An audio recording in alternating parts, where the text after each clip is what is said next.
संतो याहिर जग में मालिक तारो हेरा गइले। संतो याहिर जग में मालिक तारो हेरा गइले।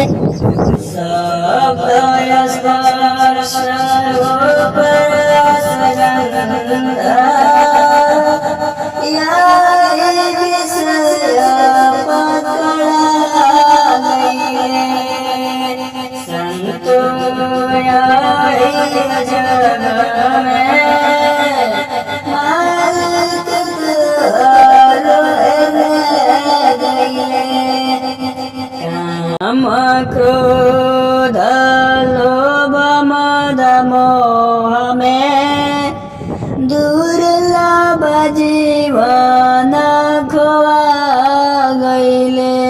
मातो पिता सुत नारी बंध मोहे अझुरा गइले।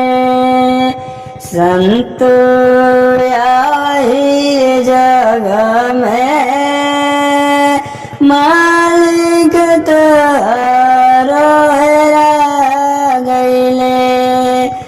विषय आश निस दिन धावे विषय आश निस दिन धावे।